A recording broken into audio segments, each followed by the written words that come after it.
Hey, all you lovely people out there. I know you've got a lot going on in your day and you have big dreams for your brand.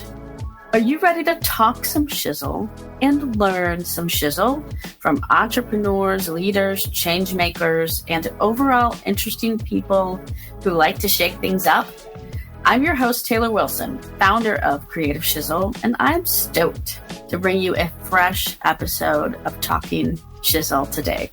This show is all about helping you think differently so that you can grow your business or your cause. Check us out on the web at creativeshizzle.com. Now let's get into it and talk some shizzle. Welcome everyone to a new episode of the Talking Shizzle podcast. I'm your host, Taylor Wilson, with my good time friend, Josh Hirsch. What is up, Josh? How are you doing? I'm doing well, Taylor. Good to see you. It's good to see you, too. It's always good to see you. The last time I saw you was in Nashville. We were at the Bon Jovi bar. I think we were both getting ready to do like a speaking gig at the Raise Conference or something that week. We did. It was a great time. That was my first time in Nashville, and you were a regular, and you were a great host to show us around and give us the vibe. I was surprised by the amount of high-end entertainment right on top of one another on Broadway. It was like, just feel where the music is pulling you, and you were good to go. It was great. It was a really cool experience. And then getting to speak on the stage at the Country Music Hall of Fame with my good friend Julia Campbell and talk about, social media and digital communications with how AI can make it all better was pretty awesome. To say I'm in the green room where Garth Brooks was like nerd alert. Yeah, no, it was pretty cool to be able to speak there. And what's funny is I was actually just in Nashville last week again, just a month later, also down on Broadway once again at a different marketing conference. Yeah, so okay, let's talk about you. You are the AI dude. I am the AI dude.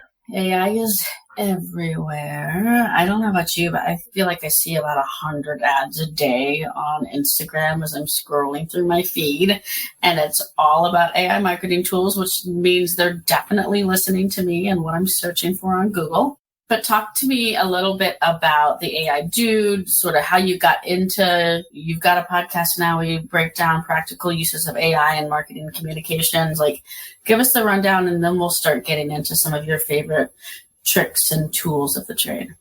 Absolutely. So I fell down the rabbit hole of AI about 3 or 4 years ago with the advent of generative AI art.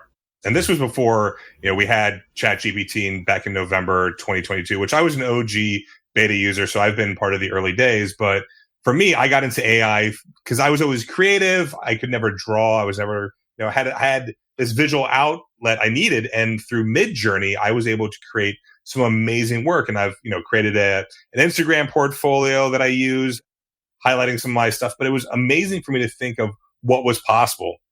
And through being, early on in the world of just generative art, it took me further down when I heard about this thing, ChatGPT, and what OpenAI was doing, because I was familiar with DALL-E as a tool, which OpenAI developed as well.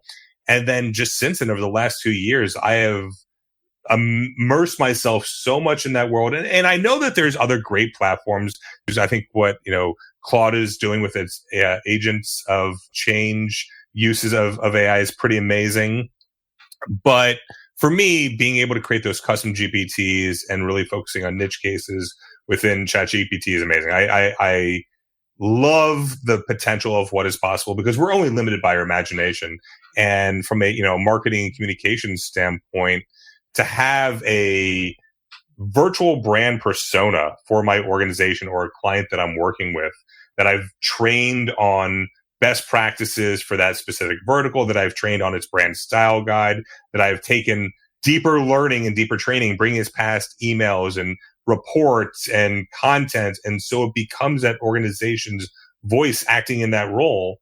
And that way I'm able to work alongside of it when I'm generating content for a specific project or campaign for that client. It's wild. It's, to me, every day waking up and identifying those new use cases, I say there's no problems. There's opportunities for solutions. So what are those speed bumps we're encountering throughout our day at work and in our personal life? And how can we incorporate AI using root cause analysis to go from our solution back to the beginning through strategic thinking and creative thinking to complete what we're trying to accomplish. Yeah, it's become an incredible like brainstorming buddy for me. I mean, I use it at a minimum of probably an hour a day during my Monday through Friday workday. And it's just sometimes it helps you, like you've got an initial idea or thought. And when you don't have someone else in the room with you to hash it out, you just like literally talk to your bot, and like hash out ideas. Well, to that point, especially if you're using the advanced voice mode on ChatGPT's app on your phone, you literally, and I know you love doing your walk and talks, and we see that content from you all the time. I don't know if you've used the voice mode on ChatGPT. Have you yet? No, I'm not. Why am I not using that? I'm typing everything. So like literally as you're walking, have a conversation with ChatGPT. Okay. So it's using natural language processing to pick up on, your conversation with you, and it's still creating a transcript. So I've got a nice Australian friend, because you can change the voices, and I think mine's an Aussie. You're an Aussie. Yeah, so we can have a conversation, and it's so much different than doing just traditional prompting, because it's flowing naturally through my conversation and my thought, which is still doing what I'm typing, but it's so much quicker, and I think so much more refined when I'm just talking to it and having that natural conversation back and forth with ChatGPT and literally having it create that content on the fly. It's absolutely wild. I love that. I created my own Taylor's thought leadership bot recently too, because I felt like I was always reinventing the wheel. And then I was like, wait a second, what am I doing here? Let me build my own bot, and then I'm going to feed it with like my voice. Right. And now I just always use that one. So it's incredible. It went over my head. I remember when you were first telling me about Dolly, and I was like, what is this stuff? And I don't know, maybe it was only a year and a half ago. It's funny how at first, honestly, like I kind of didn't get it. It really flew over my head. And I tried using Dolly. I was like, I don't know what this is. I don't know what I'm doing, but then kept plugging away at things. And now I'm like, but you were really a pioneer, like in my circle around adopting these things. So if you had like 2 or 3 things that you're doing with AI in a given workday as a marketer, what are those 2 or 3 things that you are doing with AI? So for me, I'm very much metrics driven and data driven. So I love the ability of taking, because we always should be surveying our constituents, surveying our customers and our clients, and using that data to drive decisions, and specifically around sentiment analysis. So when working with clients, it's basically scrubbing social media comments, scrubbing email communications back and forth, your survey data, and then using a custom GPT.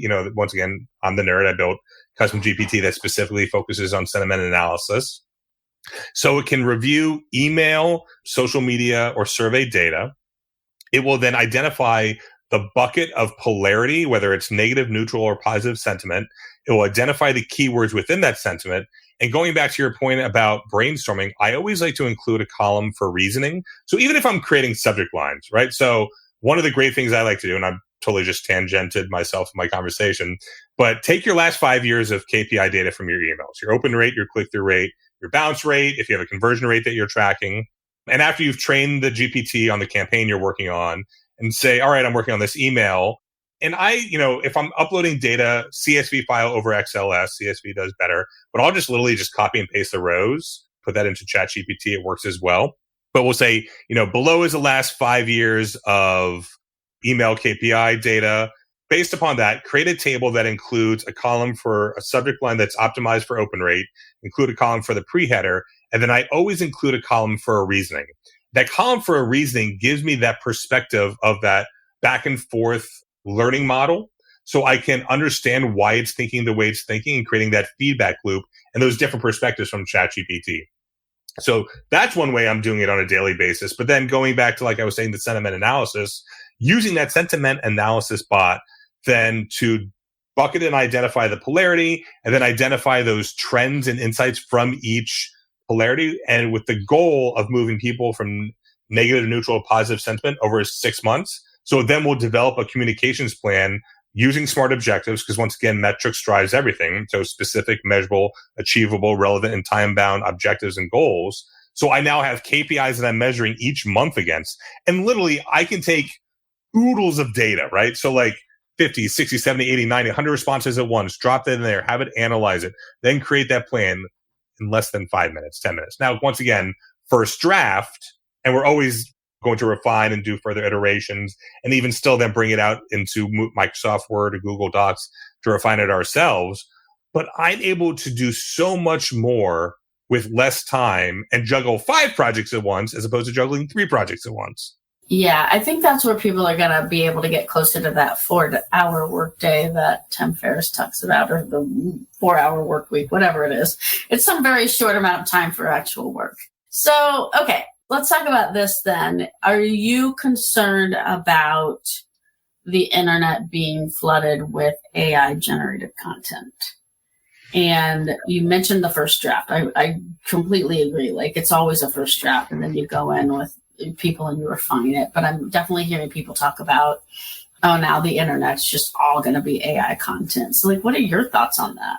That's a good question, because especially since ChatGPT just last week rolled out ChatGPT search. So now I've replaced my search engine from being Google and I'll still use Chrome, but now as opposed to typing in the URL and taking me to Chrome, it takes me directly and opens up ChatGPT. Now, I think there's some advantages of that, because going back to that natural language processing that I mentioned before, I'm having a natural conversation with my search engine to get the data that I want. So I think the content results, and what's great is ChatGPT is now sharing citations and results. So sorry, Perplexity, like what you had, a step up on ChatGPT, they've just went up to again. So being able to have that in there is really nice. As far, we're always needing to, with generative content, check for the validity and accuracy. Now, as we have this become more pervasive, we are going to have to second guess the type of content we see out there. I think there will be more and more deep fake content on all fronts, no matter what the topic is. If there's something that can be controversial, I think that there will be someone that's going to want to use AI to exploit it. And I'm not trying to be doom and gloom, but think about email phishing scams. Think about text message phishing scams. We're now going to start seeing it with AI generated phishing scams. Yeah. We have the ability to do voice cloning. We have the ability to create, I could create a Taylor Wilson bot that's going to call you up and say, hey, this is Taylor Wilson, and I would love for you to support Kindness Camp. Kindness Camp is a great organization, and this is why you should support them. And it's not you; it's AI generated. So it is a scary world, but at the same time, too, it's an exciting world. There's some companies that are rolling out live action avatars that will interact with you as if you don't know that they're real. And this is happening in the world of higher ed fundraising, that there are fundraising bots that literally will have conversations with you and interact as if you had no clue that they weren't a real person. And they are using natural language processing to accomplish what your goals are. It's wild stuff. Yeah. I feel like it's getting harder with like the support bots on like software support, Like I interacted with one the other day that now I'm like, this might actually be a woman named Sally on the other end. Kind of feels like a person, like, and not a bot, whereas like you used to always be able to tell. I'm definitely interacting with a bot. But now it's kind of like, I don't actually know if this is a person. It's a little bit weird, and I don't love all of it, but at the same time, it is getting better. I actually this is a funny story, Josh, so I almost fell for one of those like scams. I very quickly was like, this is totally an AI. But someone who claimed to work with Gary Vaynerchuk, who I've been a big fan of for a long time and followed in marketing, claimed to work for him, reached out to me on DM on Instagram. I was like, hey, we're doing this special thing with Gary V, and I like looking for other entrepreneurs, blah, blah, blah. I'm thinking it's like, that's a real account. And I go and I'm always very skeptical. So I'm like really kind of looking it up, and I'm like, okay, this guy exists, But then I start getting like voice messages from Gary V to me on Telegram. And I'm like, I'm pretty sure this is not Gary V. So, and then I went and looked it up. And on his website, he says, like, I do not do anything on Telegram. I'm like, okay, definitely a scam. So you've got to really be careful because guess what? It sounded exactly like Gary Vee. And here I am, like a fangirl, like, oh my gosh, if this is Gary Vee, wow. So you've got to be really, really skeptical. And I think that's important to keep in mind. All right, so email. Tell me a little bit more about how you're using it for like the world of social media or other kind of channels in marketing.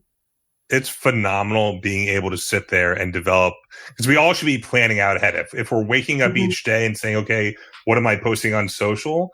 You're wasting a lot of time in your day. Yes, we need to be reactionary and we want to stay on top of trends, but at the same time too, I am all for planning content calendars. If you can do 2 to 4 weeks out, like that's amazing, and actually sit there and develop your captions. So I will sit there and create a custom GPT marketing bot for a client. And that client will be, once again, trained upon best practices, brand style guide, and then can sit there and explain to it, all right, these are my focuses this month. Here's themes we have going on. These are different campaigns. Then create a content calendar that has the column for caption. I'll include a column for, I want to have a minimum of 15 posts this month. Each caption should be a minimum of 3 to 4 sentences. I'll say then include a column for recommended hashtags, include a column for recommended image, and then once again, include a column for reasoning because I want to know how that's tying back to everything.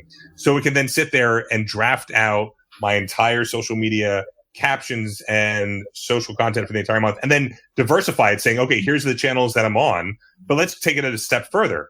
Going back to data driving everything, bring your KPIs from the last 30 days or 6 months or however you're tracking it. Once again, I don't care about likes or followers. Those are just vanity KPIs. I'm talking about reach, engagement rate, impressions, bring in real like KPIs that matter and feed that into there. And on top of that, feed the individual post. So you now have a content calendar that's being generated based upon your own data, based upon the type of post buckets that worked well. And it can then draft the content. So if you know that a Monday motivation post works well as compared to a, product and features type post, well, you're going to then lean into continuing that content strategy because that post works and it shows you as such. So use the data to help identify your content strategy and then use that data to develop that content strategy through AI. What do you think of so you use GPT mostly? Is that your go-to? Yeah. What do you think of some of the built-in AI tools that are like within marketing platforms? So now it's like you're seeing MailChimp or Hootsuite or whatever it is, like, oh, we've got an AI writer. And I'm sure a lot of them are being powered behind the scenes by OpenAI, but like, what do you think about those versus just going into chat? I think it's nice when you can stay within the environment. But for me, I've built out a custom GPT specifically for a use case for my organization. So I feel like that's, even though I'm staying within the MailChimp world or I'm staying within whatever I'm working on, I think I would still lean into doing, unless I had the ability within that platform to train it and it's starting to understand based upon those data points. Like, I don't know how advanced they're becoming, but if it's getting to that level and actually learning and evolving as it goes, then yes, I could see a reason to stay within it. But if I have the ability to create a one-up by having that virtual employee, I'm still going to always use that external tool. Yeah, cool. Yeah, that's kind of in line with what we're doing. We're actually building out our tool to like learn the person's brand and learn their target ideal customer. And then instead of you having to prompt it based on everything it knows about your brand and your market and your, ideal customer profile, we're going to give you recommended topics and days of the weeks and things like that. So it's kind of like building that training into it. That's important and is what's going to make it stand out, because you want to not just say, okay, we're going to generate a letter and based upon best practices for the LLM, this is what the letter's going to look like. But you want the persona to evolve along with your brand as you're generating that content. And once again, if you're even able to pull in those KPIs and those data points, it knows that, all right, well, if I use a 5 subject word, 5-word subject line, the open rate's 34%. But when I use 7 words, it's a 42%. So it then starts generating subject lines based upon that. That sort of minutia is going to make a big difference with the advent of these type of platforms. Yeah, for sure. Okay, so we talked a little bit about some practical use cases, some ways that you like using it, some things to look out for. Let's wrap it up with what you think is coming next. You know, you've been doing this longer than a lot of people listening probably, and probably have a good ear to what's going on. Like any predictions, crystal ball? Let me crystal ball. I'm going to break out my Black Mirror Nostradamus style. I think a lot of it is what you're doing. I think we're going to see continued integration of these tools into platforms where it's going to learn more and more. I think crystal ball even further. Platforms like Notebook LM, which is so freaking cool. I don't know if you've played around with that yet. It's from Google Labs, and basically you can take it originally started off being as a research tool. You take your PDF report and can then ask questions on this PDF report. You can upload PDF files, you can upload Word documents, you can use a URL, or you can just put copy in there. But what a unique feature of it is that you can click generate, and it will develop a 6 to 8 minute podcast episode between two hosts. Now, once again, the evolution of it sounds like two white Americans, a man and a female having a conversation. So zero diversity, zero international representation, having a conversation. Now, they're not just taking the content you provided and regurgitating it. They are having banter. They are having witty conversation about this. It is unbelievable. I'm surprised you haven't heard about this yet. And now that you've found out about it, you're going to dive so far down the rabbit hole. Okay, it's amazing. Say it again. Yeah, Notebook LM by Google. Book LM by Google. Okay, we'll put that in our show notes too, so you can look it up. Yeah, you're going to check that out. Okay. What I recommend is take your bio, take your website, feed that into it, have it create an introduction for you. So the conference when I was presenting at in the Netherlands, I fed it in my bio that I would have normally being introduced. I'm like, this is boring. People don't want to hear it read about me. Yeah. I fed my bio in there. It created a 3 to 4 minute conversation between the two hosts, talking about me and introducing the subject. It was unbelievable. And then me, once again, being the next step, I brought it into Riverside and then created some nice graphics to go over top of it and have the moving captions. It was so cool. One of my favorite tools. Have you ever used Decipher for your podcast webinars? Okay, check out Decipher.ai. We'll put this one in the show notes too. This is one of my favorite tools too now is you can take your podcast, since you have a podcast, you can take your podcast, you can upload them. It's going to give you the show notes, transcription, a blog article, audio file, grams, video snippets. Although the video snippets aren't very good in my opinion. Just like they look bad, the branding. But it's the best one that I've used and the best one that I've seen for podcasts and webinar, like post-production, repurposing content to then distribute it out in like a lot of different ways. So that's the one that we're using the most often now for like our podcast clients and for our own podcast. And I even the other day just recorded myself doing kind of like you were talking to me, like just talking to your phone, to ChatGPT. I just decided like on a topic that I wanted to write some blogs about, I was just going to get behind the mic and riff. And so I did that just sitting here in my office and then put it up into Decipher to like create the blogs out of it. Nice. Yeah. So Decipher's pretty cool. And I'll check out the Google Notebook. Awesome. All right. Well, hey, tell us how to find you, how to listen to the AI Dude podcast and, how to get in touch if people want to get in touch with you. Absolutely. You can check me out at the aidude.ai. Easiest way to get hold of me online. Find me on LinkedIn. That's where I spend most of my time. Just search Josh Hirsch, or you can search the AI Dude on there. And podcast, on Apple, Spotify, just search the AI Dude and find out more. Thanks, Taylor. This has been a blast. I always love getting a chance to catch up with you and talk marketing and all things tech and digital, because with the world of digital communications and marketing, if you are stagnant, you are being left behind. Mm-hmm. If you are not 10 steps ahead of what the current thing is, you're going to be left behind. And I don't mean that in like a doom and gloom way, but it's true. And that's what I love about digital is that we're able to use the data and be dynamic, on the go, always changing. So with the advent of AI, like it's a no-brainer. Like, how are you going to be able to do, as I said before, 5 things at once as opposed to the 3 things at once that you're doing now? Yeah, I think I agree. And I'll end it with look at it as an opportunity instead of it's a challenge for a lot of people. It's scary. Am I going to lose my job over this stuff? I think it's an opportunity to just evolve how you work. Yeah, it's going to change jobs, and Pandora's box has been opened. So what will you do with it? And if you think about it that way, I've been thinking about how to AI proof my business.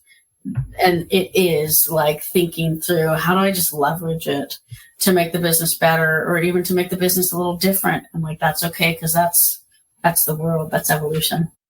Absolutely. Use it for efficiency, use it for innovation, use it for creation. Yeah, love it. Well, Josh, thanks so much for being here. It's always good to see you. Always good to catch up. And I love what you're doing with always like putting these more forward thinking things out there for people. So thank you. And I hope this was helpful for you. We'll see you on the next episode of Talking Shizzle. Sounds great, Taylor. Have a great one. Thanks, everyone.